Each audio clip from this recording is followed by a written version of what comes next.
question I asked you, Sherrell, is why at this point is the staff not using the bench more? And I know we're not trying to figure out why this team isn't playing better. I know I said that a second ago, but why is the staff not using the bench more? What is it that Hubert Davis is not seeing from these guys, or what is it that he's afraid of that is just keeping him from pulling that trigger? Well, again, all the caveats necessary. We're not in practice. We don't see them, as much as the coaching staff does and all that stuff. But I would say, um, I think Hubert Davis, much like his players, when things get tight, maybe they kind of go back to what they know. And what he's known as a head coach so far through basically 2 seasons is, play his guys, play his starters until they can't play anymore. That's what he did all of last year. And I think when things get tight, you go back to what's comfortable, and that's what's comfortable to him. So I think that's part of it. And that's one of the reasons that you have to, when you hire an inexperienced coach, he's got to grow too. And again, I'm not making excuses for him, so please don't take it as that. But that's just the reality of the situation is that he's still new to this. And the hope is, I think, moving forward, that in year three and in year four, that he learns from what happened in year one and year two and uses the off season to kind of tweak those things. So I think really that's what it comes down to is comfort and trust. We always talk about how trust is the currency in which coaches, operate. Now, whether or not that trust should be there, I think is another question for another day. But just explaining kind of why they do it, I think that's what it is. I mean, RJ Davis played all 40 minutes, if I'm correct, and he didn't have his best game of the season. So, but he has more trust from Hubert Davis than the other guard option. So I think it's as simple as that. Whether or not, again, whether I'm not assigning value to that, just explaining why I think they're doing what they're doing. Sean, did you see anything today from Puff Johnson or what limited minutes we saw from Tyler Nickel that made you feel like maybe those guys could earn some more time in the next couple of weeks, or is at this point, you know, mail it until next year? Yeah, it's almost like the video game approach where if you're playing video games, you don't want to sub anybody out. You just want to let them go until they need to recharge. And I feel Mm. that's how UNC is in the second half, where you're just going to ride the starters no matter if they're not hitting or they're hitting.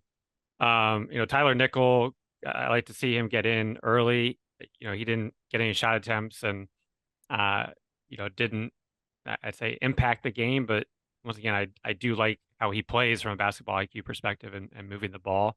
Seth Trimble seemed to get more time, but he finally went to his patented pull up jumper. But once again, I think he is just thinking too much, and he's a step slower than what he can be, and I think that is impacting. And then you saw being short on the 3-pointer as well at the end of the first half.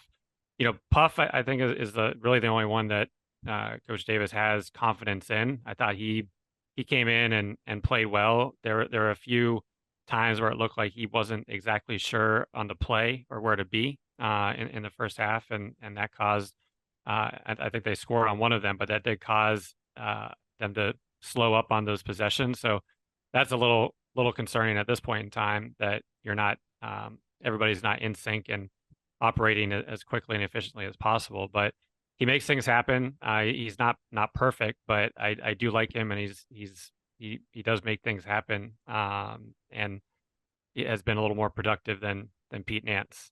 So would continue to like to see him get minutes, especially for next year. I think we're all hoping that he could have we could have seen that the puff we saw in the championship game last year, not as everyday occurrence, but almost to that level as he was growing.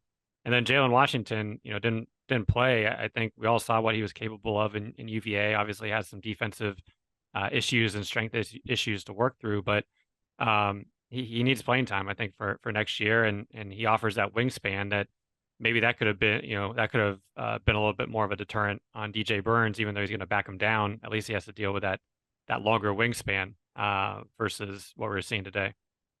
Joey, I wanted to add too. I think you start to see it hurt Carolina defensively with the guards playing so many minutes. I mean, part of Hmm. it is the guards are playing poor defense. That's certainly part of it. But you always wonder, like, are they playing so poorly defensively because they know they're going to have to play 38, 39 minutes Yeah. and carry the load offensively? Or is it just they're bad defenders, or is it a combination of the two? it's more than likely a combination of the two. But I mean, how many times have guards torched UNC this season, like Joyner did today? I mean, it was just I don't want to say use that word. It was hard to watch, the pick and roll coverage, and we'll let Adrian and Trevor get more into the details on that. But it was not good, and State was getting for a stretch there anything they wanted. Pull up jump shots, just wide open, easy step in jump shots that you can't let guys who are good shooters get into rhythm like that because it'll come back and bite you. And that's what happened with Joyner. So I guess it's a chicken egg thing. Is it 38 minutes causing poor defense, or are they poor defenders and playing 38 minutes exacerbates it, or is it a combination? And I don't have the answer to that, but it's pretty clear that that's an issue.